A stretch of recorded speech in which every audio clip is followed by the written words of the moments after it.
Community Development Committee. Our first order of business is approval of the agenda. Could I get a motion to approve the agenda? So moved. Is there a second? Second. Any discussion?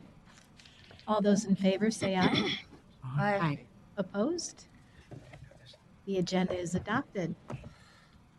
Our next item of business is approval of the minutes for October 15th, 2018. Is there a motion to approve the minutes? So moved. Second. All those in favor? Aye. Opposed? The minutes are adopted. Our next item of business is 2018-285, the City of Tonka Bay Mixed Use District Density Comprehensive Plan Amendment. Mike Larson, welcome. Good afternoon, Madam Chair and members of the committee. Mike Larson, Senior Planner and Local Planning Assistant. The City of Tonka Bay has submitted the Mixed Use Density Comprehensive Plan Amendment for Council review. As shown in Figure 1 of your staff report, Thrive MSP 2040 gives the City of Tonka Bay a community designation of suburban. The area affected by the amendment, shown in red, which is located at the southern tip of Tonka Bay, is surrounded on three sides by the City of Shorewood. As shown in Figure 2 of your staff report, the map shows regional systems in relationship to the amendment site, which includes the nearby Lake Minnetonka LRT Regional Trail, as well as a regional wastewater interceptor sewer that's located adjacent to the site. So the amendment increases the maximum allowable residential density in its mixed-use district from 10 to 20 units per acre. This guidance affects one 8.65 acre location, the current site of the Tonka Village Shopping Center, a portion of which is proposed to be redeveloped to accommodate a 137 unit residential development. With concurrence of the city staff, Met Council staff are recommending an adjustment to the city's forecasts, which the city will then incorporate into its forthcoming 2040 comprehensive plan update. And this is shown in table 1 of your staff report. I do want to mention that ordinarily an amendment of this scale would be administratively reviewed. However, because of the size of the small size of the City of Tonka Bay, this forecast adjustment is more than 5%, which makes it ineligible for administrative review. The name and associated uses of the districts aren't changing, only the density range. This figure shown in Figure 3 of your staff report shows the area guided as mixed use, as well as the commercial guiding land uses to the north. The City of Shorewood, I will note, which surrounds the location on three sides, provided feedback to the city on the proposed use and site plan, but did not express any objections to the amendment. So the findings for you today are that the amendment conforms to the regional system plans, is consistent with council policy, and is compatible with the plans of adjacent and affected jurisdictions. And the proposed action for you today is that the Met Council adopt the attached review record and allow the City of Tonka Bay to place the mixed-use district density comprehensive plan amendment into effect, to revise the city's forecast of population, households, and employment for 2020, 2030, and 2040, as shown in Table 1 of the review record, and 3, to advise the city to implement the advisory comments in the review record related to wastewater, which relate to the proximity to the interceptor. That concludes my staff report. Thank you, Mike. Are there any questions? Councilmember Dorfman. Madam Chair, thank you. So I recognize that Tonka Bay is really small. I think the population is like mid 1560 something. And so this is a really large residential development for the city of Tonka Bay. And even though they're really small, they, like every other community within the Met Council's jurisdiction, has to guide sufficient land to address the city's allocation of affordable housing. And even though that allocation is really small, you could fulfill that affordable housing requirement in this development easily. And so I have no idea what's proposed for this development, but would certainly encourage both the developer and Tonka Bay officials, certainly as they work with the developer, to encourage affordable housing in that development as well. So encouraging more affordable housing in Tonka Bay. Is there a motion to approve the the comp plan amendment for Tonka Bay. Second. Any discussion? All of those in favor say aye. Aye. Opposed? Motion passes. Thank you, Mike. Next up is Libby Starling with business item 2018-286, preservation of naturally occurring affordable housing. Thank you. Welcome, Libby. Thank you, Madam Chair. Madam Chair, members, my name is Libby Starling. I'm your Director of Regional Planning. And with me, in case of questions I cannot answer, is Rachel Robinson, NOAA Impact Fund Manager with the Greater Minnesota Housing Fund. So I am coming before you today to talk about preservation of naturally occurring affordable housing. And this has been an ongoing theme in conversations with the Community Development Committee. Most recently, almost a year ago exactly, there was a viewing at this committee meeting of Sold Out, the video that the council helped fund that TPT produced. And back in July of 2016, Rachel and Warren Hansen from the Greater Minnesota Housing Fund came before this committee talking more broadly about the challenges facing naturally occurring affordable housing in this region. Basically, that the lower rent properties that are affordable to many of the lower and moderate income residents of our region are at risk as investors, whether locally, nationally, and increasingly internationally, are seeing profit opportunities in coming in, buying the older apartment buildings that have aged into affordability, making some small investments in a granite countertop, a stainless steel appliance, and then upping the rents considerably, often displacing the residents. So the NOAA Impact Fund was created in 2017 to provide a quick turnaround source of financial equity for mission-oriented investors who have been able to acquire some of these properties and preserve the existing affordability for the longer term. So since the fund launched in 2017, they have helped preserve nearly 1,000 units of naturally occurring affordable housing in the 7-county area. So because of these challenges, a year ago, or just almost a year ago, this council put in $1.4 million in the 2018 budget to support the preservation of naturally occurring affordable housing. And before 2018 fully concludes, we'd like to actually get these funds to their intended purpose. So with that, what we are proposing to do is to set up a joint exercise powers of agreement with Minnesota Housing that would use Minnesota Housing's authorities to transfer that $1.4 million to the NOAA Impact Fund. And that this would be used under investment parameters, that it would be focused on the acquisition and preservation of naturally occurring affordable housing that is at risk of significant rent increases. The funding is already available. Their work is only within the same 7-county area of the council's role and authority. They're targeting properties that have rents affordable to households earning 60% of the area median income. And then once they put funding into a property, there's a requirement that a minimum of 75% of the units in the property be restricted to rents affordable to those at 80% of area median income. So those are the investment parameters we're looking at.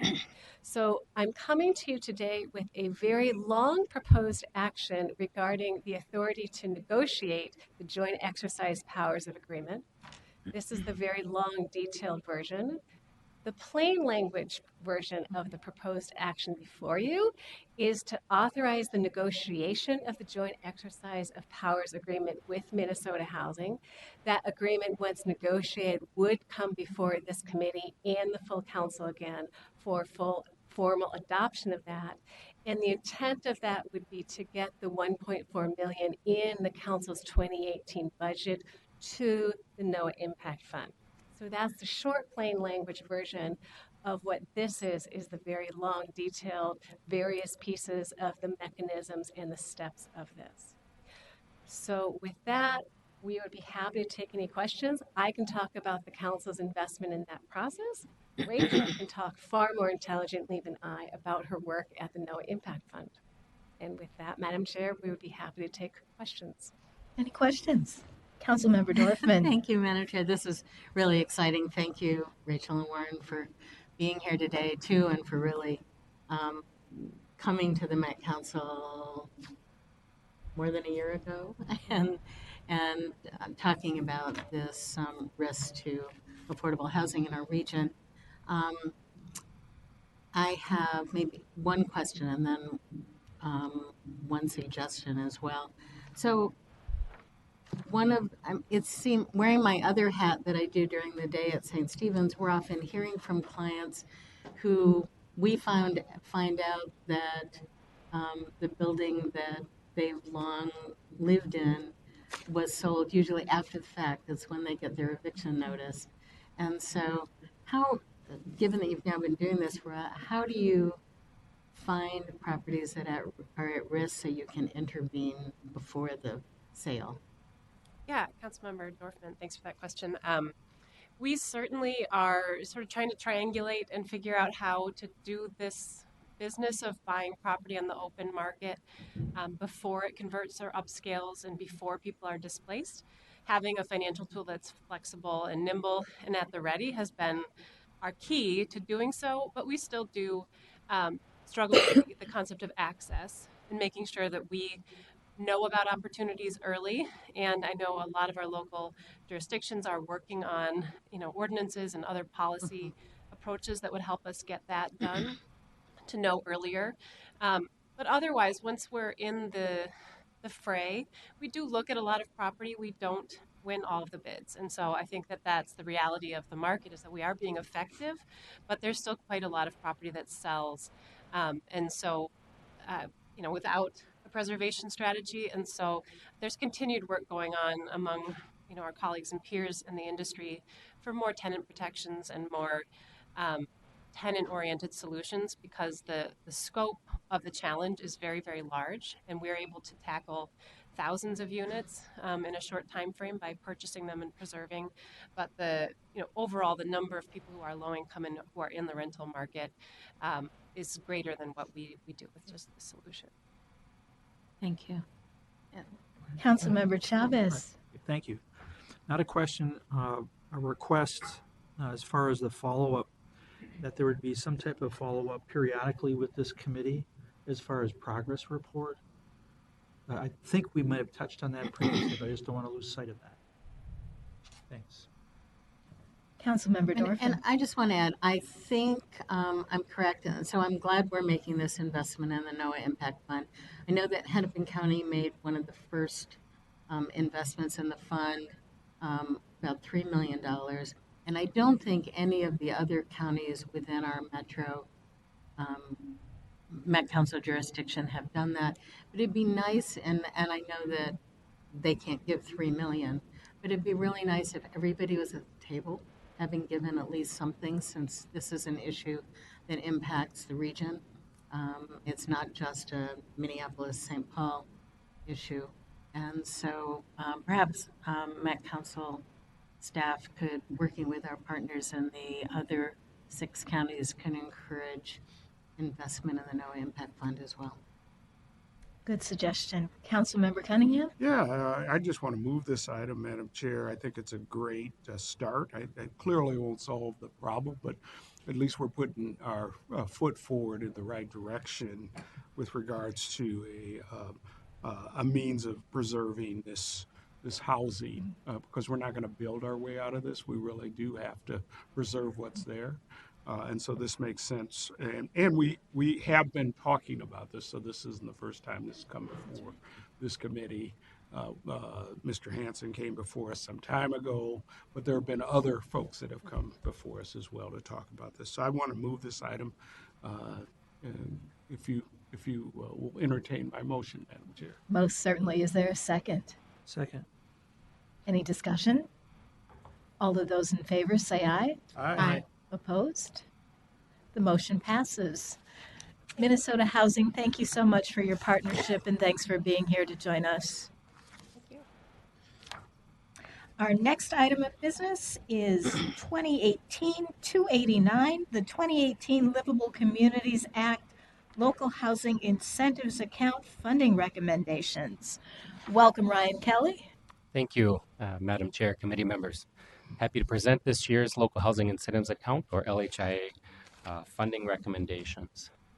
The recommendation that I'll be reviewing with you this afternoon is for a total of $2.5 million for 5 multifamily, 2 single-family awards in the communities of Coon Rapids, Inver Grove Heights, Maplewood, Minneapolis, and the western suburban communities in Hennepin County. First, I want to provide you a brief overview of the application and evaluation process. This year, Minnesota Housing, the Metropolitan Council, and Greater Minnesota Housing Fund were funding partners on the Consolidated Request for Proposals, or RFP. Applications are submitted to Minnesota Housing, and those applications go through multiple stages of review with a particular focus on organizational capacity and financial feasibility of those projects. Applications that make it through those stages are then distributed to the other funders for review. And funders review those against their match priorities as well as the limitations of different pools of funding. To note, the Council's priorities for the Housing Policy Plan are particularly for projects that have units that include 2 or more bedrooms, projects that include units affordable at lower affordability levels, particularly at 30% of area median income, and units that serve people experiencing homelessness. And then also to projects located in communities with lower housing performance scores. The partners then meet and start evaluating actual dollars and how those might get allocated and move to selections. This year, the Notice of Funding Availability was released in March. There were workshops, webinars, and outreach efforts to potential applicants. Applications were due to Minnesota Housing in June. Evaluation was conducted, and then selection meetings were held in September. The Minnesota Housing Board just approved their awards last Thursday, November 1st. This afternoon, the recommendation is before you, and your recommendation is scheduled to the full council November 15th. So the actual recommendations. Underlying those decisions, I want to point out that hopefully, obviously, we try and maximize all funding available from each of the partner agencies.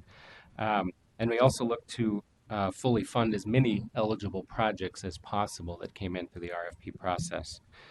Not all the projects request LHIA dollars, but we still review some of those projects to see if they might be a good fit for the program and how LHIA funding might align compared to some of the other sources. So the total slate of multifamily projects being awarded for funding through Minnesota Housing is over $43 million for 13 multifamily projects in 4 sites in Minneapolis or St. Paul and 9 suburban sites. Those that are bold on this slide are those that are also being recommended for LHIA funding.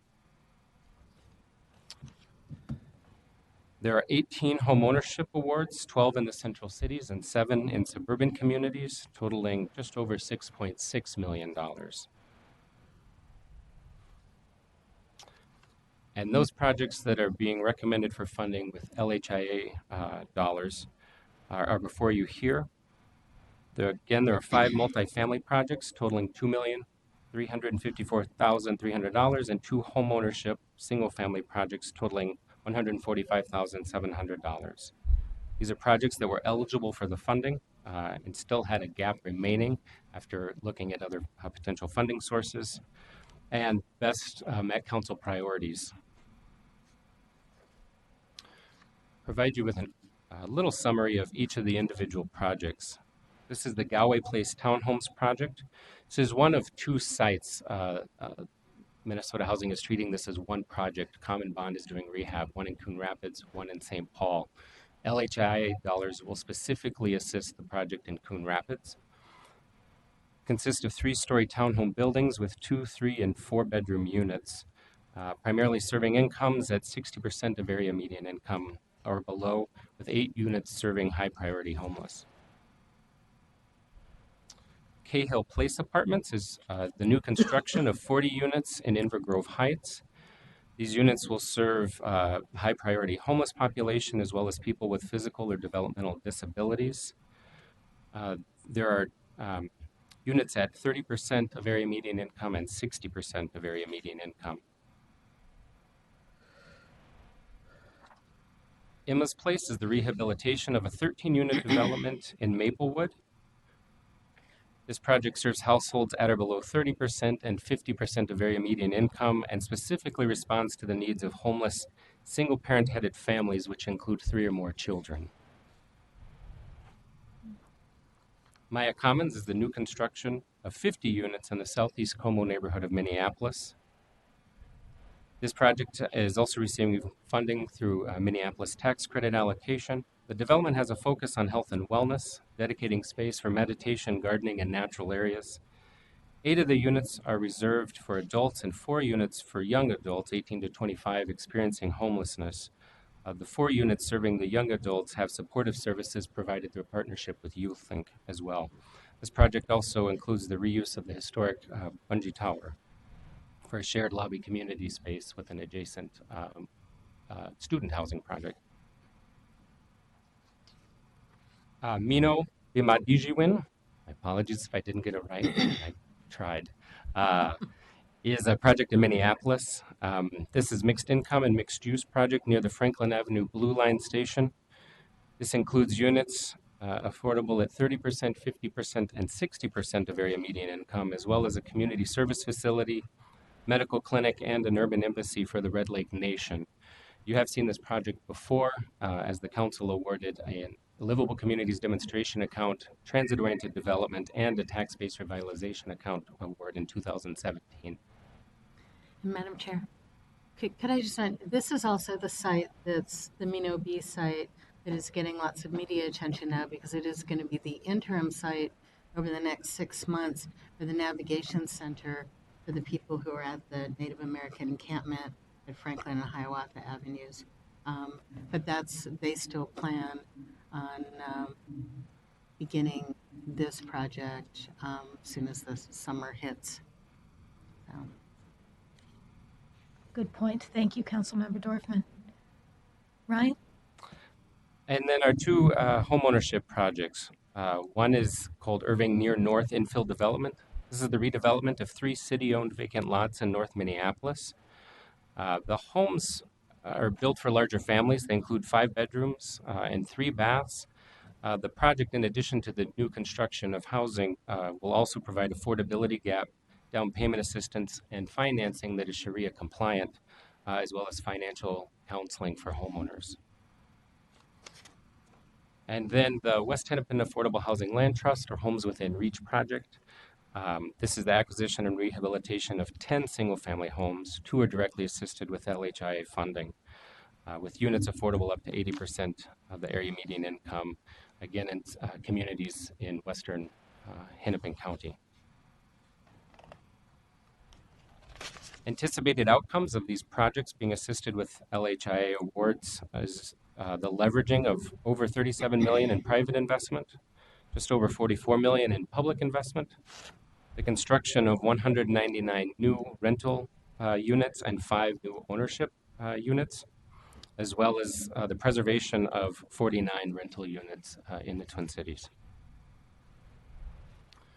So the 2018 LHI funding recommendation is that the Metropolitan Council award 5 multifamily and 2 single-family local housing incentives account grants as follows, totaling $2.5 million, and authorize its Community Development Division Director to execute the grant agreements on behalf of the Council. Thank you. Thank you. Is there a motion to approve the funding recommendation? So moved. Second? Second. Any discussion? All those in favor say yay. Aye. Opposed? Motion passes. Thank you, Ryan. Our next business item is 2018-303, the proposed second application round for extensions of the 2018 Comprehensive Plan deadline. Lisa, welcome. Thank you, Madam Chair, council members. As you may recall, earlier this year in January, you authorized staff to open an application round for local governments to request an extension to the December 31st, 2018 deadline to comprehensive plans. And we did that, and I gave you a report in August about how many communities had requested those extensions to the deadline. We had 46 communities across the metro request extensions. Most of those communities requested up to 6 months extension, with a handful trickling into the second half of next year. Since then, we've heard from staff, local, in a number of local units of government, I'll say less than a dozen, who have indicated that they don't think they'll quite make this December 31st deadline. That when we asked them in May, they thought they were on track and they were good to go. And some things had changed over the summer months, such as staff moving on to other jobs in other communities, or other priorities coming up for small staff that really increased their workload and prevented them from getting where they wanted to be at this point in the year. That being said, most of the communities that had communicated with us about their potential inability to meet this deadline were recipients of our planning grants. And in conversations with them and thinking about what this committee has shared about really wanting to facilitate the local planning process for some of these communities that have limited staff capacity or where this could be difficult, we wanted to ensure they had an opportunity to continue to be consistent with their grant agreements with us at the council, which require that their plans be submitted right now with a deadline of December 31st of 2018. So where we're at today, staff is proposing that we open a second shorter round of request application process for local units of government who are planning grant recipients with us to request up to 6 months extension to their to the December 31st deadline, thinking about the times that they had indicated to us where they thought that they might be sending their plan to us being sometime in the March or April timeframe. We wanted to be sure they had that cushion in place, and that the application materials that were required for this, that would be the same as previous. These are actually application materials that are required in statute, a local resolution requesting the extension from their local unit of government, and a work plan and timeline for completing those items. We also include in the proposed action, which you see on page 1 in front of you, just a reminder that extensions to the deadlines don't change, or to this deadline don't change the extension for the Mississippi River Critical Area Corridor unless it's coordinated, in which council staff will coordinate with the DNR staff on ensuring that those are updated where applicable, but also that this any approved extensions would not change any due dates for surface water management plans or water supply plans, which fall under separate review and approval authorities outside of the Metropolitan Council. So I have a very brief item for you today. I'm certainly happy to take any questions that you might have. Any questions? Councilmember Barber. Thank you, Madam Chair. It's more of a comment than question. Just want to thank our staff. There have been some of the communities that I represent that they've really done a very thorough job in going through the process and preparing for the 2040 plan. And one of the reasons why they were looking for some assistance in this area is because they want to finish everything right and really take advantage of this opportunity that they've been using to look at the visions for the communities and that type of thing. So I really appreciate staff looking into this and coming up with ways to have a solution for them. Any other questions? Is there a motion to approve? So moved. Second? Second. Any discussion? All of those in favor, say aye. Aye. Opposed? Motion passes. Thank you. With that, I'm going to relinquish the chair to Councilmember Cummers, who just arrived. We have got a business item that's going to take a while, so it's a good segue.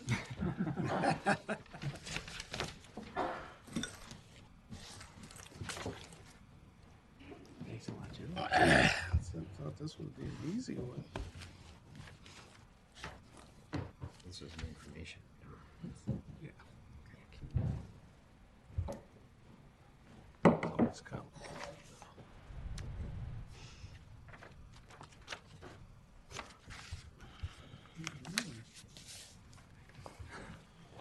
Just needed a break from the campaign.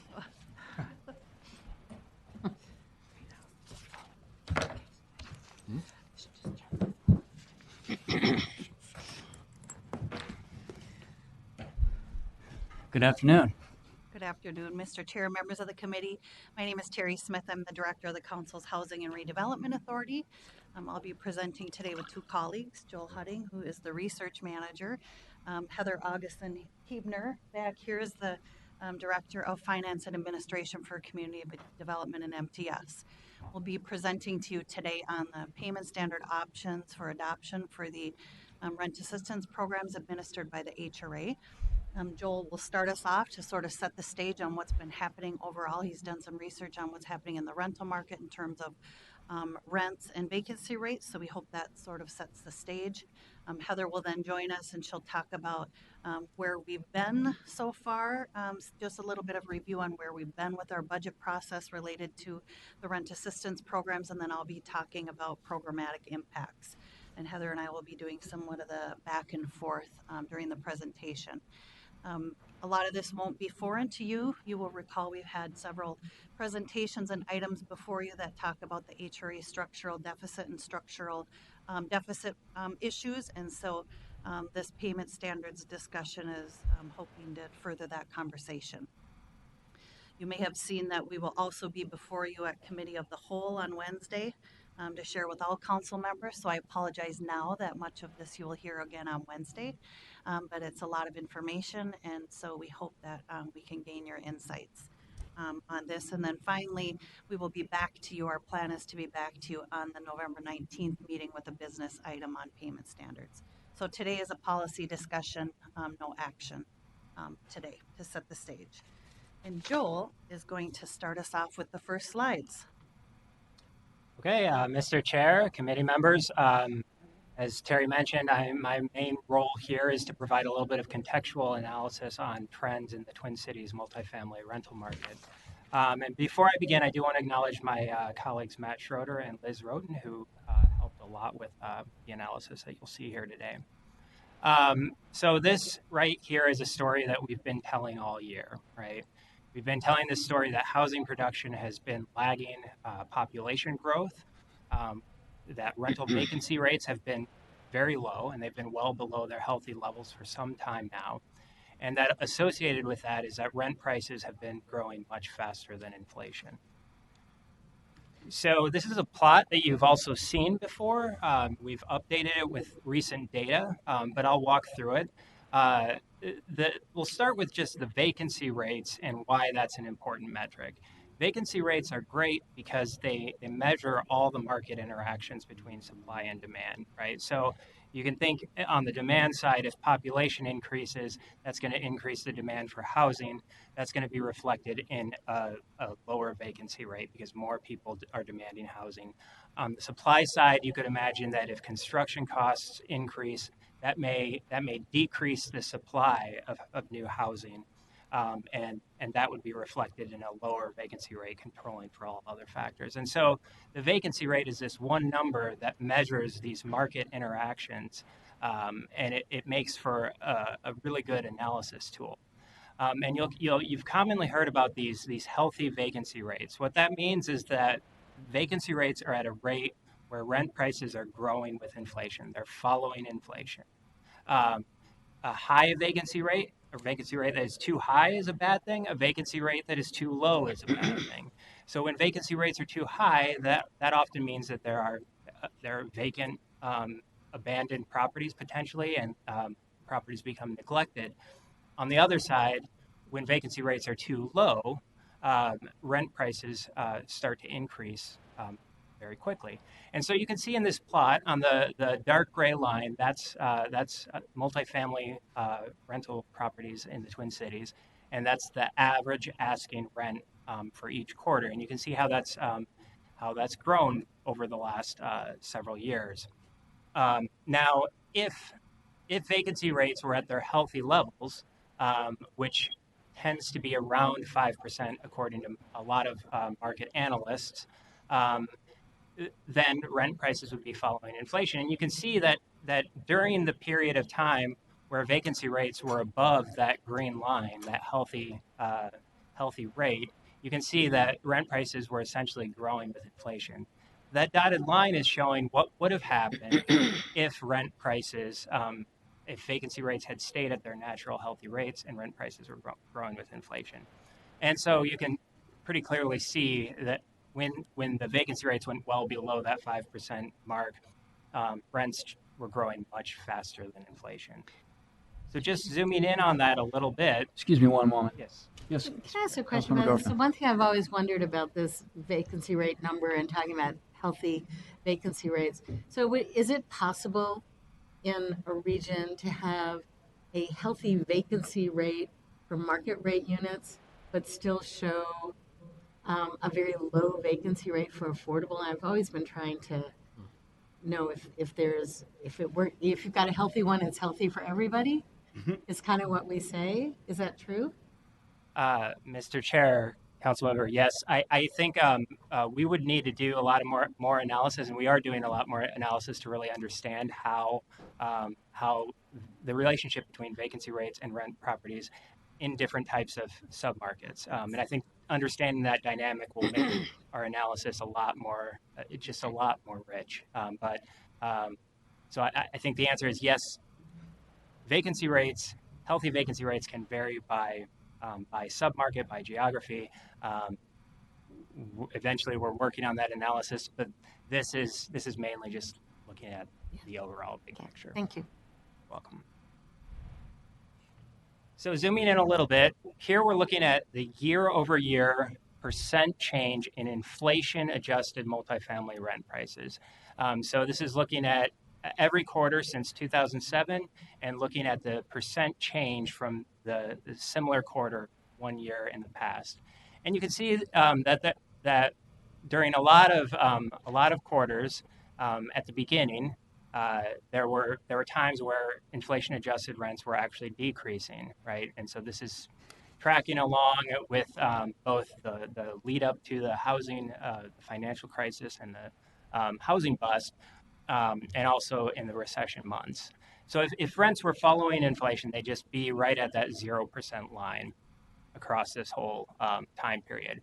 And then you can see the really big increase where rent prices have been rising at much faster rates than inflation in recent years, particularly starting in 2014. And you can also see that as you start to get down closer to 2017 and into 2018, that percent change in rent price has actually started to come down. So rents are still, overall, they're increasing faster than the rate of inflation, but that growth has started to slow down a little bit. So zooming in. One moment. Yes. Councilman Ralkin's question. One question. Could part of the sudden spurt in 2014, 2015 timeframe just be that lots and lots of luxury apartment buildings were being put onto the market? Mr. Chair, Council Member, yes, that could have something to do with it. Another one of the analysis pieces that we're working on is looking at how luxury development, how that eventually starts to sort of trickle down and affect prices at in other submarkets. But we don't quite know that relationship at this point. Thank you. So zooming in on those last couple of years that you saw there on the previous plot, here we're looking at the different bedroom types, and we're looking at the same thing, percent change, year-over-year change in inflation-adjusted rents for the most recent 2 years. And you see that same pattern, but you see that there are potentially some differences by bedroom type. So you see when you go from the darkest red, that's the highest inflation-adjusted rent price growth year over year, but that starts to fade into 2018 quarters 2 and 3, particularly for studios and 3-bedroom apartments, where rent price growth has been roughly in line with inflation.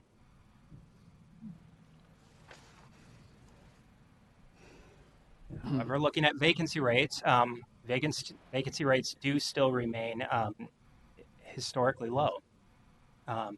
I think the one interesting piece here that we're trying to understand a little bit better is that historically 3-bedroom and studio vacancy rates had been at a bit of a higher level, and you can see that's depicted in green and blue there how those have potentially started to drop to the same rates as other types of units. Again, not quite sure what that means, but it's a pattern that seems to be in the data. So we can forecast rent prices as well, and the main goal here is to quantify the uncertainty, right? What do we think is going to happen to rent prices in the future? And statistical models can help us get a sense of what's the most likely future outcome, and also how much uncertainty do we have around that.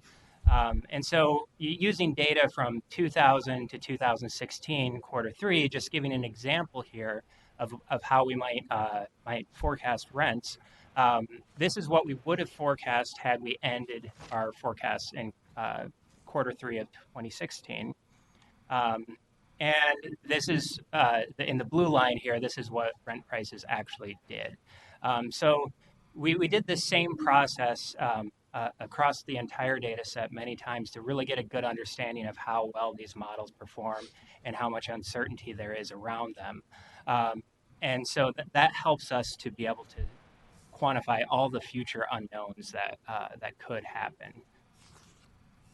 And so when we do that, when we update our data and we make a forecast for the next 4 quarters, so we're looking at comparing Q3 2019 to Q3 2018, we see overall that the most likely scenario for all bedroom types is around a little bit under a 2% increase in rent prices.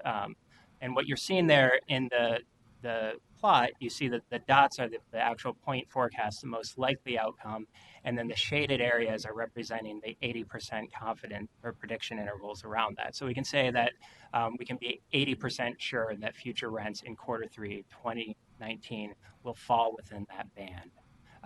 And so what that implies is that for some bedroom types, studios and 3 bedrooms, there's a bit of uncertainty around those. You did see in the trends there that they're starting to flatten out, but there's more uncertainty around those for a number of reasons.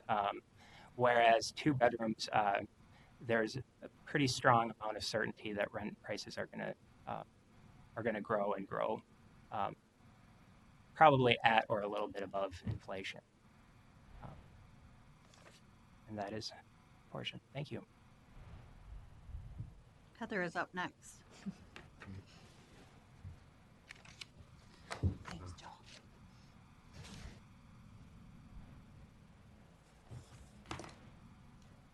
Changing of guard. Okay, so I'm going to provide a little bit of a recap of where we have been and then start setting the stage about where we need to make some decisions and where we're going to go. So as we talked about in the 2019 operating budget presentations, our HRA budget is fueling the regional impacts. We have 2 separate areas of concerns. One of them is on the housing voucher side, the other is on the administrative side. For the sake of today and simplicity, we're just going to focus on the housing subsidy side. So we have known that the structural deficit has existed for a number of years. Beth Reitz was here and discussed it as part of the 2017 and 2018 operating budgets. And at that time, we had reserves to carry us through. Historic increases in rental costs have consumed our reserves more quickly than originally anticipated. Our 2018 budget included a planned use of $1 million of reserves, and we came to you earlier this year asking for guidance on how to move forward with our 2018 budget. We received direction to budget an additional $900,000 of housing reserves in 2018 so that we could fully issue all of our available vouchers to families in the region. The 2019 public comment budget includes $2 million in general levy subsidy to be used to issue vouchers and subsidize administration costs. These funds are intended to give us a bridge to allow us more time to analyze the program, look at trends, and identify potential solutions. We have more information today than we did when we last discussed the 2018 operating budget. Part of that is what you just heard from Joel. In addition to that, the HUD has issued fair market housing rates. The HUD fair market housing rates have been updated and reflected in the budget slides that you're going to see today.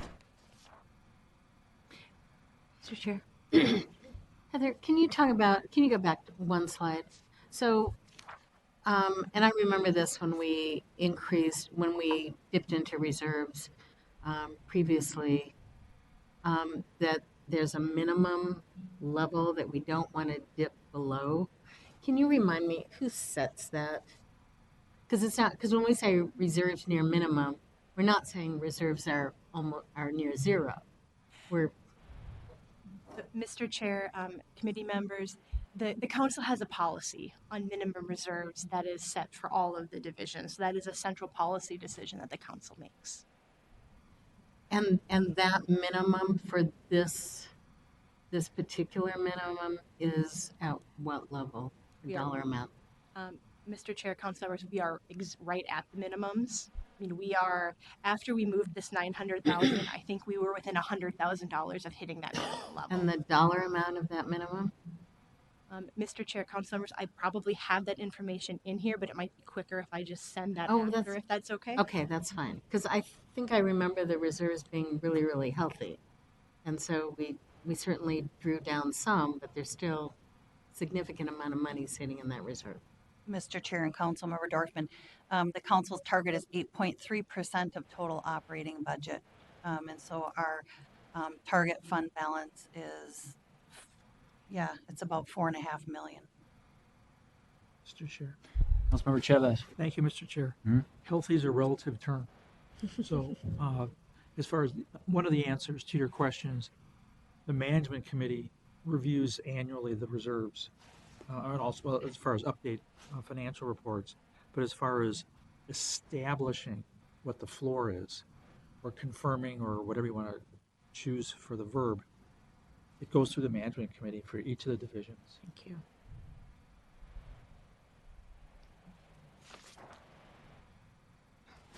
Okay, so this is a chart that you have seen before. The chart on the left shows what's been happening with average housing payments. If you'll see, and this is reflective of what Joel showed you earlier, between 2011 and 2016, the average voucher payment were relatively flat, and fluctuations from year to year were managed with reserves. In fact, in many of these years, we were able to build reserves. In 2017 and 2018, increases in subsidy payments rose dramatically, and it has depleted those reserves. On the right-hand side of this slide, you'll see a snapshot of our structural deficit at the individual voucher level. As a reminder, the structural issue is caused by the federal subsidy for the current year being based on the amount that we spent in the previous year. So our revenue always lags about a year behind our actual expenses. The current average housing assistance payment in 2018 is $740 a month, and we receive $710 in federal funding. That leaves about a $30 shortfall. Over the course of a year, this results in a deficit of over $2 million.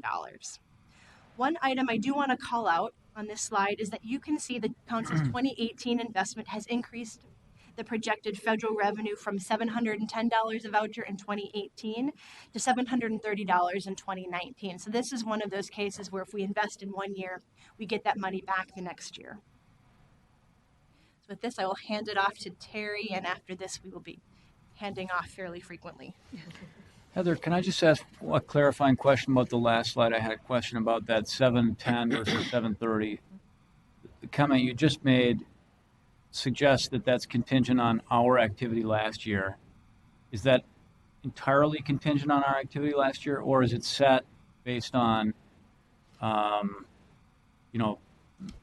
metro-wide market levels or something like that? Is that something that's more unilaterally determined by HUD, or is it based on our own activity last year, or a mix? Mr. Chair, the federal funding is based on previous year funding solely. So what we spend in 2018, that's the maximum amount we will receive in 2019, assuming Congress appropriates enough funding. So there are no market conditions taken into that. It's strictly based on previous year spending. Thank you. So this next part is just sort of giving you some background on what payment standards are, and this will be review for some of you, but it's been a while. So I'll just refresh your memories that payment standards are the rent limits that we use in administering the Housing Choice Voucher and other rent assistance programs in the Housing Authority. It's meant to be the amount needed to rent a modest housing unit. It's the amount when the family gets a voucher, it's the amount they're out shopping for when they're looking for a rental unit. Fair market rents are issued every year by the U.S. Department of Housing and Urban Development. They're issued each October. They're issued by bedroom size, and they're issued for each metropolitan and non-metropolitan area within the country. And then once those fair market rents are issued, housing authorities are charged with adopting payment standards between 90% and 110% of those fair market rents. This year, as you can see on this slide, fair market rents increased substantially. So they increased by bedroom size from 5.6% to 6.8%. I've never seen that high of an increase in my 25 years doing this work. So it's a substantial increase. And then again, HUD requires housing authorities or the council to set the limits between 90 and 110% of those fair market rents. This presents some very difficult policy decisions that need to be made. To sort of show you how that plays out, as we indicated, we budgeted for a 2% increase in the 2019 proposed budget. For every $15 increase in average subsidy, that costs the council about $500,000 to $600,000. So you can see how that plays out. In terms of the annual review process, when we're looking at fair market rents when they're issued, we review local average rent data from several sources. We look at average rents by community and by bedroom size. And then we look at the rent burden of existing families. So by rent burden, I mean the percentage of families that are paying more than 30% of their income towards rent. To give you an example of how this plays out throughout our presentation today, we're going to be using two-bedroom examples. But the existing families on our program today, 55% of those two-bedroom families are paying more than 30% of their income. So that's a high percentage of rent burden that currently exists in our program. Excuse me, Terry. Councilmember Elkins. Are we currently, are current levels currently based on 100% of the fair market rent, or are we above or below that right now this year? Councilmember Commerce and Elkins, we're going to get to some scenarios in a few slides, but last year when we adopted payment standards, actually it was 2 years ago, we adopted them at between 100% and 110% of the fair market rent, depending on which communities and bedroom size, and I'll get into some of that. Okay. The council role in all this is to actually set the rent limits. You have some policy direction that's outlined in Thrive, and those Thrive outcomes have been to really balance adopting high enough limits to encourage choice in all rental communities or all neighborhoods, but then low enough to serve as many families as possible. Councilmember Munt may recall we were at the Equity Advisory Committee last year having this discussion about choice in neighborhoods. So a review on tenant rents. Tenants pay between 30 and 40% of their income towards rent. So if they rent a unit within the payment standard, they pay 30% of their income towards rent. If they rent a unit above the payment standard, they pay 30% of their income plus the difference. A caveat to that is when a tenant moves into a unit initially, they can't pay more than 40% of their income towards rent. So those rent limits, the maximums are set different for each family, and they're based on income. There are some limits to that I'll talk about Chairman, in a couple slides. Councilmember Cunningham. I don't mean to interrupt, but I thought there was some conversation at HUD to change these limits. Where is that discussion at? Is that in the new regs or? Mr. Chair and Councilmember Cunningham, there are ongoing discussions at HUD to change program rules all the time, but one of the discussions that's happening at the federal level right now is to change the percentage of incomes that families pay. Yeah. And that discussion is having families pay 35% of their income instead of 30%. So pushing the burden onto the families. Nothing has gone through. Those are discussions. Before any of that would happen, they would have to go through a whole rulemaking process. But that's some of the discussion that's happening. Okay, so nothing's formally come as a proposal. No. Okay, thank you, Mr. Chairman. So who are we serving? I thought it would be helpful for you to have a picture of who we're serving. This is an average family on the voucher program, but the average family household size is 2.9 members, so almost 3 members. The next bullet is an important one to remember as we go through this today, but the average household annual income for the families that we serve is $16,000 a year. That's stayed pretty steady over the years. We have 45% of our households have wage income, and 47% are elderly or disabled, so the families that can work do work. Average tenant rent payment, so the average payment made by a family is $390. The average subsidy payment today is $740, and then 53% of our households are families with children. A snapshot for you. I'm going to go through 2 Mr. examples. Chairman, if I could ask another Councilmember question. Cunningham. What is the racial and ethnic breakdown? 60% of who we serve are African American. Mhm. We track Asian American, Native American, those are less than 1%. White is about 39%. So it's actually mostly African American or white? 60%. Mm-hmm.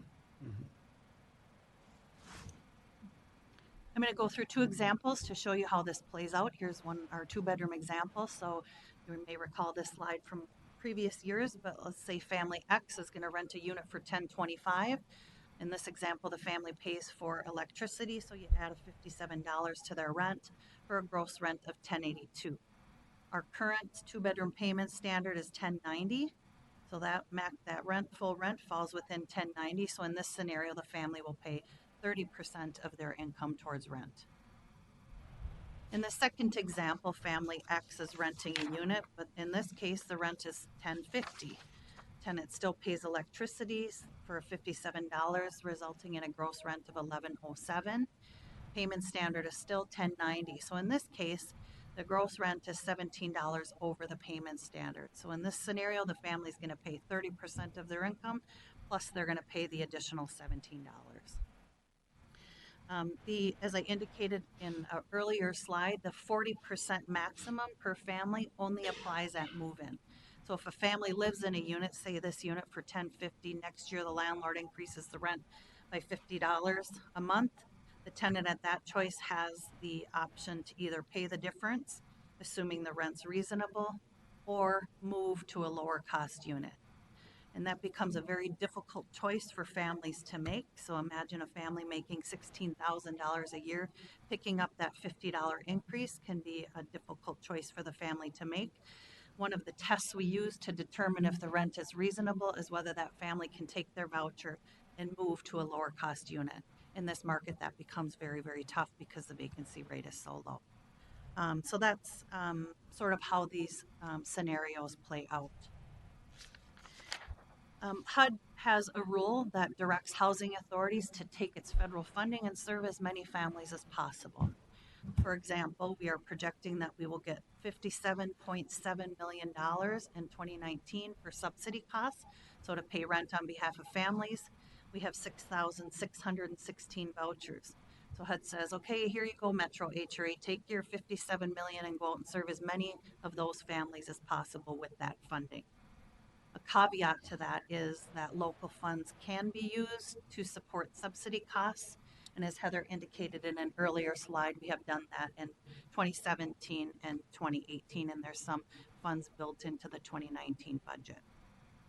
But these are the policy discussions that we're here to weigh with you today. So essentially on the left, if we adopt higher rent limits, that means we have higher average subsidy costs.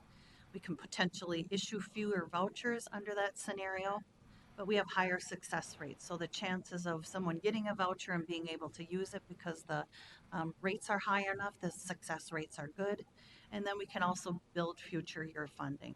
So remember, current year spending predicts future year funding. So the more we spend, the more we get next year. Conversely, if we adopt lower rent limits, that means we have a lower average subsidy. We can potentially serve more voucher holders, but they will have a more difficult time using their vouchers. So that's why we have lower success rates. And then if we spend less, we get less. So our goal is always to have 99.5% of our vouchers and funding utilized.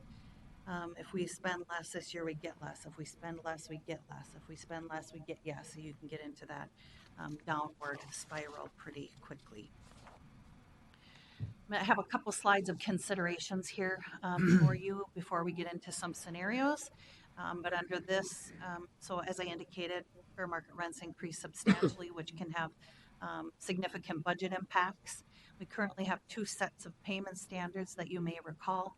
We have what we call regular standards, and those cover most of HRA's 96 community service area. But we've adopted higher limits actually since 2011, and we call those exception standards. And those are higher rent limits for 13 high rent communities within the region.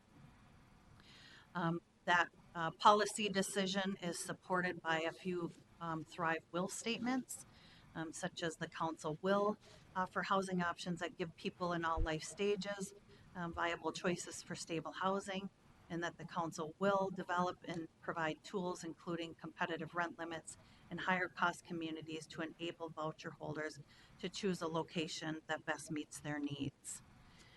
When we're looking at these exception payment standards, and we have some conversation going forward, know that it costs about $1 million to have these exception communities.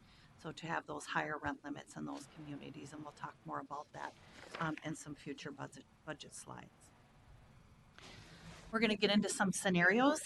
We've looked at a number of scenarios between Heather and I must say I'm absolutely thrilled to have the support of the new budget office. Having the Community Development Administration and Finance Work Unit has made a tremendous impact in our ability to look at these things, and we'll be talking through some of that. But we went through several scenarios, but we're going to share three with you today. We call them scenarios and not options because they're not the only options available, but we're hoping that it will help the discussion going. We also found that scenarios decreasing the rent standards in any way are not realistic to look at because if we reduce rent limits from where they are now, we'll issue vouchers and families won't be able to use them, so they'll come back, we'll issue more, they'll come back, and we'll just be in a downward spiral and we won't make any progress. So you won't see any scenarios where we reduce the rent standards for that reason. So here is the first scenario, and under this one, we are maintaining our current rent standards. So we're keeping the payment standards where they are today. And when we adopted them, they were at, I'll answer this question because Councilmember Elkins asked, but when we adopted them, they were at between 100 and 110% of the FMR. With the new fair market rents now, the regular standards are at 91% to 98%, and the exception standards at 100 to 103%. So some of them almost as low as they could go under the new fair market rents. You'll see consistency in our slides. I'm going to go through pros and cons of each scenario, and then I'm going to turn it over to Heather, and she's going to talk about budget implications about the scenarios. But under this scenario, maintaining our current rent standards, we have the ability to issue all of our vouchers, so we could probably issue all 6,616 vouchers. We'd have less program deficit than other scenarios because we'd have lower rent limits. Conversely, the vouchers become very difficult to use. Rent burden increases for existing families, so families that are currently rent burdened will become more rent burdened. Families that are not rent burdened will become rent burdened. It limits choice to low rent areas, so families on the program would be limited to lower rent areas, and then it risks future funding, as we've talked about in previous slides. Heather. Okay, so after each scenario, I'm going to walk you through a summary of the budget impact. And at the end of all three scenarios, I'll provide a high-level summary so you can have a quick compare and contrast amongst the three. And then what we'll do is we'll offer you some potential solutions to manage our budget. So rent standards remained the same in 2017 and 2018. Scenario 1 maintains those same standards as Terry mentioned. This scenario also aligns fairly closely with the 2019 public comment budget. the deficit has grown by 300,000 in this case, because even though the council rent standards remain the same, families will become more rent burdened, and the council will absorb more costs for families not currently at maximum rent limits. So if you have got a family right now who is, paying at that 30 or 31%, and their rent burden, then that our payment would take them up to that 40% cap. So that's where, even though we're staying the same, the costs of the program are going to increase. So as Terry mentioned, this scenario does have impacts. The first, as I mentioned before, it puts us closest to the 2019 public comment budget.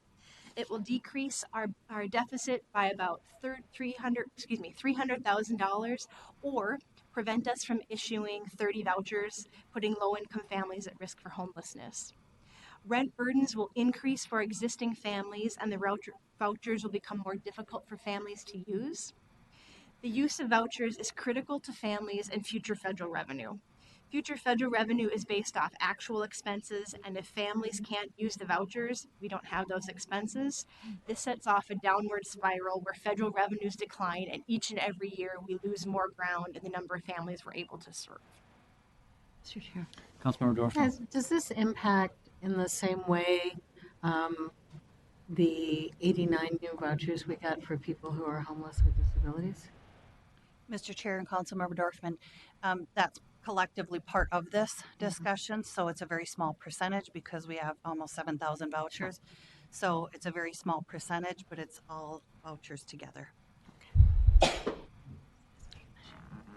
So scenario 2, again, you're going to see a summary of all these scenarios at the end, but scenario 2 is to increase limit sum for all bedroom sizes. So under this scenario, on the pro side, we would increase voucher placement success sum, and I say sum because I'll get into why when we get to the con side, but it improves housing choice in all neighborhoods somewhat. It reduces rent burden for existing families, so rent burden percentages, I said 55% of families in 2 bedrooms right now are rent burdened. Under this scenario, that percentage goes down, and it increases federal revenue base in 2020, so spend more, get more. On the con side, it results in a program structural deficit, even more so than what's in the 2019 budget. So we have a policy, or you all have a policy decision to make to either, under this scenario, reduce vouchers issued or to secure additional funding, and Heather will talk about what that is. But then my analysis shows that under this scenario, rent limits are still not high enough for some bedroom sizes in some communities. Okay, so from a council budget perspective, scenario 2 increases the deficit by about $800,000, or prevents us from issuing about 85 vouchers, again, putting low-income families at risk of homelessness. It also puts the council in a strong position to build federal revenue for future years to maintain the number of vouchers that we can issue for families in 2020 and beyond. So this is something you're going to see in the next 2 scenarios, that whatever choices we make in 2019 is going to have a ripple effect to either decrease our buying power essentially in future years, or to maintain and potentially build that buying power in future years. So this scenario makes housing costs less of a burden to families. So let's take that average family that Terry described earlier. Right now, they spend about $5,000 of their annual $16,000 income paying for a 2-bedroom apartment. That leaves this family less than $11,000 to spend on all other household needs for an entire year. So this scenario will help reduce that burden for that family. And scenario 3 is really a mixture. So it's increasing limits based on market conditions or a targeted increase. It's under this scenario, we would propose higher increases in rent limits for 1 and 2 bedrooms, and then still increasing 3 through 6 bedroom rent limits, but not quite as much. When we did our research and analysis looking at all the data points for average rents, we know that families are having the most difficulty finding 1 and 2 bedrooms. We also have the highest number of families living in 1 and 2 bedrooms. So we think this really reflects the market conditions. It increases voucher placement success, so we are feel that it's at a level that voucher holders can be successful when they're out shopping for a unit. It improves housing choice in all neighborhoods. more than the previous version. It reduces rent burden more so than the previous version, and then it of course then increases federal funding base in 2020 and forward. But this one also results in the largest program structural deficit. So we would have to reduce vouchers even more than the previous option, or secure more additional funding to issue all vouchers. One other thing that I'll mention here is that we track the number of families that are living in these exception communities from year to year, and that has dropped the last 2 years. And so adopting higher rent limits in those communities may open up some additional units within those communities, for example. So, as Terry mentioned, scenario 3 most closely reflects market conditions and the Thrive Will statements that we talked about earlier today. Under this scenario, families will have more viable choices in where they live, and the percentage of the percentage of families' rent burden will decrease from 55% to 28%. From a council budget perspective, scenario 3 increases the deficit by about 900,000, or prevents us from issuing 100 vouchers. And I don't think we've explicitly said it, is that nobody will lose their vouchers, but it would just be us not issuing them as attrition comes through. And I think that's something important to underline as we walk through this, that nobody's at risk for losing them. It would just be a matter of us not issuing them. But this scenario, this scenario has a real tug and pull, because in the short term, in 2019, one of the options is to not issue vouchers to 100 families. And this option also sets us up to serve the most families in 2020, just because it'll allow us to bring more federal revenue in. So these are some really hard choices, and the next slide will lay those out a bit.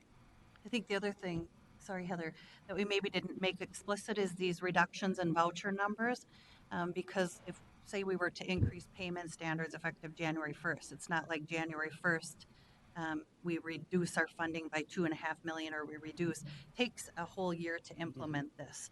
So that's what that 100 vouchers is based on, is implementing some of these increases each month gradually through the year, or that number would be much higher, like 250 families when fully implemented. So that's the gradual reduction. Sorry. That's fine. Okay, so here is a summary of those scenarios side by side. So just to kind of remind you that we know that a fairly modest rent increase has real impact. So as Terry mentioned earlier again, that $15 rent increase costs the program by about $500,000 or $600,000. You're going to see that in this slide playing out when you compare scenarios 1 and 3. The bottom line here is that costs are going to increase. The decision is who's going to carry that burden. Is it going to be the families living in these units carrying the burden, or is it going to be the HRA program carrying that financial burden? So this slide carries over the program impacts that you saw on the bottom of that previous slide, and includes some options to balance our budget. These options are really weighty, and they are fairly simple. They do have real life impacts to families in the region, and real life impacts to the council's budget in 2019 and beyond. So when it comes down to it, we can reduce the number of vouchers we issue to families. This option is going to allow us to stay within our budget and puts families at risk for homelessness. We can reduce community choice. That will mean families will be unable to live in some communities in the region. Or we can find a way to pay for the vouchers, either through council funds or others, or we could apply a combination of these. So what you're going to see across the bottom of that slide is, under each of the scenarios, what that would cost, either in not issuing vouchers or subsidizing with additional funds. And the reducing community vouchers is $1 million across the board if we removed that program. And those voucher numbers pretty much double when fully implemented, or more so when fully implemented. So now we ask, is this a long-term problem? And I know we've been before you with this question numerous times. We think the answer is yes. I mean, essentially what needs to happen is the housing market really needs to turn around for this to resolve itself, or HUD needs to change its funding structure. You know, we talked about our funding is always a year lagged. And so some of those things would need to change. As Joel mentioned during his slides, the research indicates that rents are starting to level off. So that's really good news. But what we're dealing with right now is fair market rents are just catching up to where the market is. So we're not there yet. The other council, your decision will impact other council decisions, but certainly families will be impacted. Heather talked about potentially more families becoming homeless.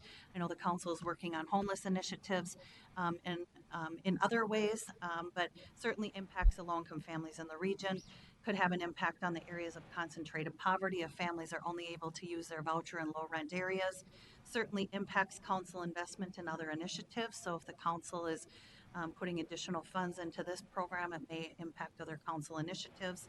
The council commitment to the Thrive Will statements we've talked about, and then future year federal funding. So we spend less, we're going to get less in future years. So we've taken some actions today. We've had several conversations with you, but these are some of the things we've done to date. We've received some legal opinions from our legal counsel about levy authority and know now that the council does not have levy authority specific to the HRA.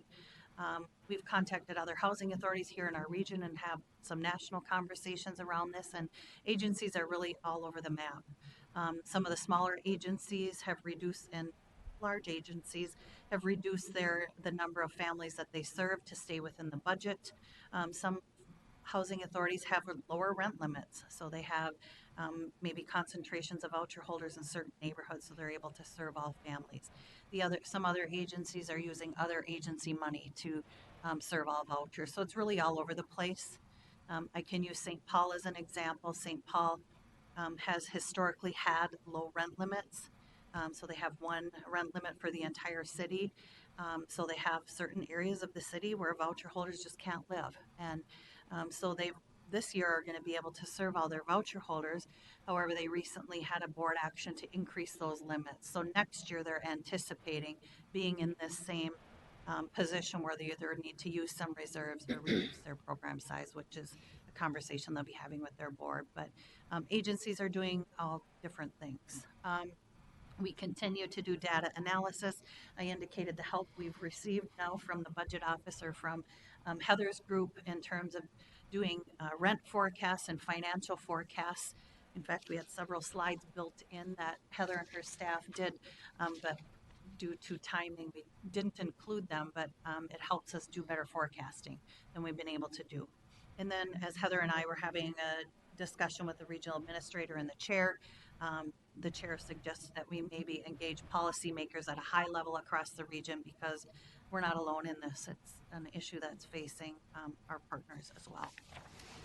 Thank you, Terry. Councilmember Barber. Thank you, Mr. Chair. I just had a question on the first part on the legal opinion about the levy authority. And because the budget that we're looking at for 2019, we had factored an element of that in to cover the immediate issue. And so how is that affected? Or Mr. Chair and Council Member Barber, the council can use its current levy authority for HRA activities. We just can't levy specific to HRA activities. But an approved use of the general levy is HRA program funds. All right, thank you. Councilmember Dorfman. What do we know region-wide about maybe two things? The number of people who are on wait lists waiting for a voucher, and the number of people who at any given time have a voucher, but they haven't been able to find someone to take it. There are thousands, Mr. Chair and Councilmember Dorfman, there are thousands of people on waiting lists. People that are on the council's waiting list are also on Minneapolis's and St. Paul's and Dakota counties and wherever they can get on a waiting list. You may recall when we opened our list in 2015, we had 34,000 application requests. So people, when they can get on a list, they're long and they're lengthy. In terms of success rates, voucher success rates, the Metro HRA, we were at a point back in 2014 where we had a 45% success rate. So meaning 55% of the people that got vouchers turned them back. We're up to a 72% success rate, which I'm really proud to tell you today because, and I think that has a lot to do with our outreach strategies, and the new outreach workers that we have are really digging deep to help hard to house families find housing, and it's made a huge difference. So I think those things play, but all housing authorities have different success rates, and I think it depends on so many different things. This is the last slide, and then we'll have some discussion with you all, but these are some potential solutions, but it's really about balancing whether we have higher rent limits, serve less families, or subsidize, or having lower rent limits and have families difficulty finding units and choices only in low rent areas. But we can subsidize the program with other council funds. We can reduce vouchers through attrition. As Heather said, we would not terminate any families. We could do that through monthly attrition. We could reduce the costs through reduced community choice, and that means getting rid of the exception communities that we have in place.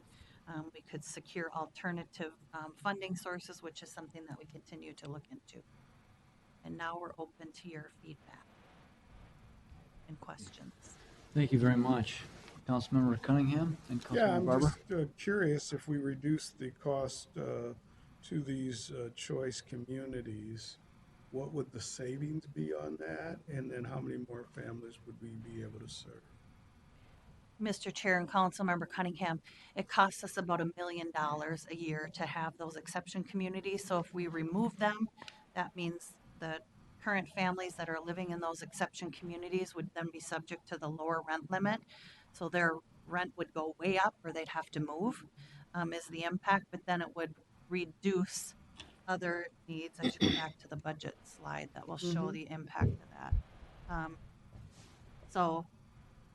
You'll see in the bottom, reduce community choice, that we could reduce needs in other ways depending on the scenario. So would We'd that reduce the shortage by $1 million. Yeah. So would that, Mr. Chairman, reduce the subsidy? Does that zero out the 0.9 then? I mean, it's not clear to me if that zeroes out the subsidy with other council funds, or is that standalone? So, Mr. Chair and committee members, so these are so think about this. The average on these scenarios, think of the vouchers between worth about $9,000 and $10,000 a piece. So that can help us all do some of the math. It varies a bit, but that's about the ballpark that we're looking into. So if you if you look at the scenario 2, so if you reduce vouchers, you'd need to reduce 85 vouchers, or you would need to invest about another $800,000. So it's an either or somewhere in the middle. You would not have to do all of 3, but if you chose any of the 3 options below the line and for the options, any one of those would solve the problem. But we're looking to find about $800,000 to solve that problem.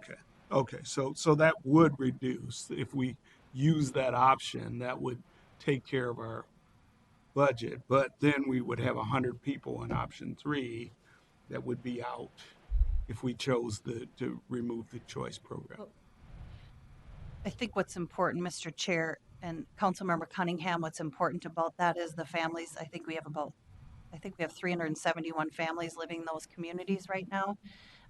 The impact to those families would be severe, but if that's what policy decision was made, we could do that. And does that answer your question? Yeah, Mr. Chairman, just to follow up, Councilmember any Cunningham. of these are going to have severe consequences. So whatever the choice is, I was just trying to figure out if one of our policies is to address this issue of concentrated poverty with our program, and so we're making some allowance to ensure that people can live everywhere in our community, and that's why we have this higher rate in those communities. And so I'm just trying to figure out of the evils, which one of these is going to have the minimal effect that will address our at least short-term problem. Because I actually think this problem is going to go on for a number of years beyond what you have here in the scenarios, given what you're saying. Yeah. But so just what you put in front of us, if we were to look at that, which has the least amount of impact on the population we're serving and gets us to stability in the future years. So, Councilmember Barber? Sorry. Thank you, Mr. Chair. So my question kind of goes back to the levy question and comes out of a number of the conversations we had at management committee about this question. And so when you say that we can't levy specific for the HRA, there have been conversations at management committee of seeing if there's a potential structure similar to like the transit taxing district that affects just the areas where we are the HRA agency versus the areas of the region that are not. We can't do that. We would have to, whatever, any levy dollars that would come in would have to go from the whole region into the general fund to manage this. Councilmember Commerce and Barber, that's how I understand it. All right, thanks. May I add to that, Councilmember Connors and Barber, the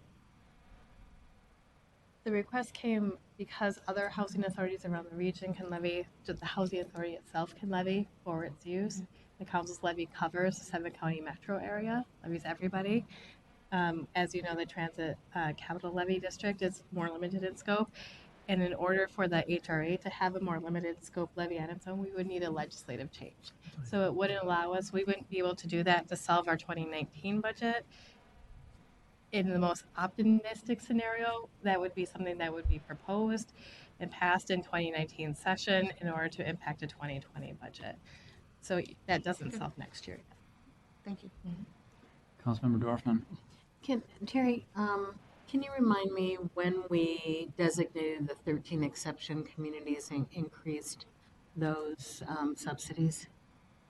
Mr. Chair and Councilmember Dorfman, the first time we adopted them was in 2011. Okay. This year we're proposing adding one community to that. So last year was 12. We're proposing to add a community to make 13 this year. And you said the request has sort of, we're seeing fewer families take advantage of that choice. Do we know why? Is it just because rents are so, that even with the increases, they still have trouble finding apartments in those communities? Right, Mr. Chair and Councilmember Dorfman, when we look at average rents by community, those rents are so high. It's with our new payment standards, if we were to do 110% of the FMR, new fair market rents in those communities, tenants could maybe start touching units in those communities again. But at our existing rents, we can't. So unless they're there already, they're probably not going to find a unit in those high rent areas with existing standards. Councilmember Mon? Mr. Chair, looking at our options, I definitely favor the higher rent limits, even if we are able to issue fewer vouchers. The success of the families that have them should, I think, be our priority. I also think that there's no better use of our reserves than to provide people with safe, warm, stable housing.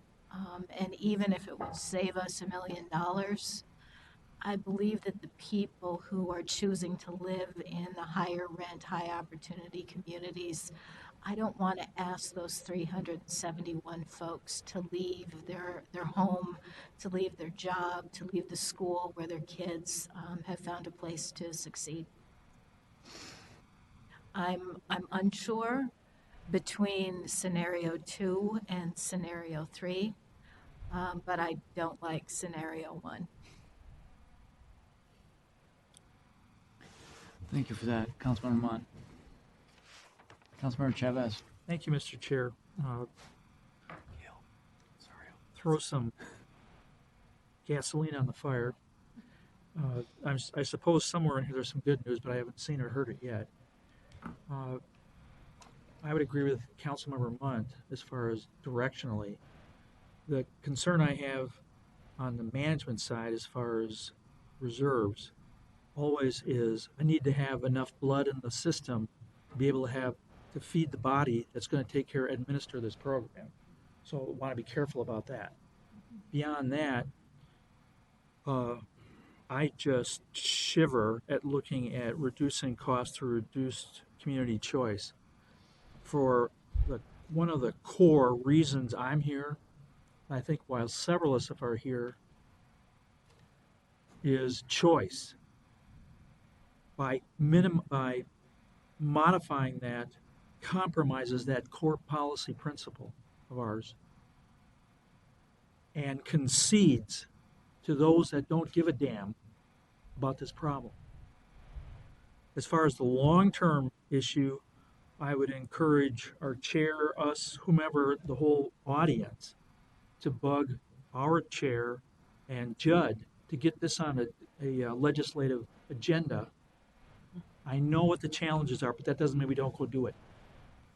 We need a structural solution here. Sure. We have no control over any of the factors you've brought to us. Federal, state, whatever. Unless we can get buy-in from some of the other partners, so-called geographic partners, the pie keeps getting smaller on the revenue side, for if you had a slide up there, and the pie keeps getting bigger on the demand side. There's nothing to do. So that's my whining for this afternoon. Thank you. It's certainly not whining at all. Their point's very well taken, I think shared. Councilmember Dorfman. So I'm trying to think about this from a standpoint if in fact the rents are going down, if that's true that we're moving in that direction or that they've stabilized, then, and if it's true, which it is, that if we spend more, we get more, is it worth like taking that risk, assuming, to spend more to get more, in the hopes that rent's going to be stabilized and that we can sustain that moving forward? Mr. Chair and Councilmember Dorfman, certainly worked for us the last 2 years. Yeah. We spent reserves and we got it back in federal funding, but it's never will catch up. But, we're at a higher federal funding level this year than we were last year because of that. And last year compared to the year before. So it has worked. And if what happens is we invest some funding this year and then rents stable off, I'm not sure they'll ever decrease, but if they stable off, then maybe at some point it becomes a more manageable problem. But And can we just say going up to increasing the burden on renters to cover 35% would be a disaster? Mm-hmm. Heather? Mr. Chair, councilors, one of the struggles with this is we don't know when the rental market is going to stabilize. Right. What I can tell you is that once that market stabilizes, and if we get back to historic levels of about 2% increases, that funding gap, while there's always going to be a gap because there's going to be a year lag, it goes to about $1 million a year rather than rather than double and triple that we're talking about right now. So right now, you're always going to have the lag, and if rents increase at a greater rate, inflation, then right now, and I can send some of these charts, and maybe we'll look at putting one of these in the committee of the whole presentation on Wednesday. Right now, we are in this widening of the gap. And as soon as we start to stabilize, that gap is going to close. And then it becomes what I would argue is more manageable over time. We're just in a little bit of uncharted territory right now with these historic increases. Thanks. And I wish we could tell you with more specificity what would happen. Mm-hmm. Thank you. I think from my perspective, I want to reiterate a number of the comments have been made, including Councilmember Mont's comments. I think, broadly, one of the things that I will remember from service on this committee these last years is the frustration of trying to protect, some of our most vulnerable neighbors from policy that's made or just inaction that flows downhill from our sort of unstable federal partners, frankly. And the fact that, these are households making $16,000 a year. Some of our most vulnerable neighbors are being asked to bear the burden of a changing social contract that is unfair. And so these are all terrible choices. At the same time, the work that has gone into developing these is incredibly helpful and challenging. Having said all of that, my view is, scenario 2, scenario 3, those I feel like reflect more of the kind of combination of values that I bring to the work. I don't have a favorite among these three. They're all really challenging. But that's generally speaking my sense of the least bad direction for us in the immediate term. And I agree also with Councilmember Chavez's admonition that we push to incorporate some action into the legislative program that we're going to bring to the Capitol in January. Councilmember Elkins. Yeah, thank you, Mr. Chair. I just like I think you say that I think you guys framed this very, very well. We have a really hard decision in front of us, but I think we understand the parameters. Mm-hmm. So nice job.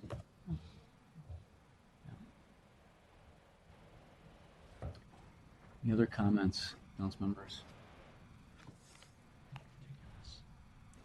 I see none. Thank you very much. Thank you. Thank you. Mr. Chair, Yes, Councilmember Dorfman. when are we likely going to make this decision?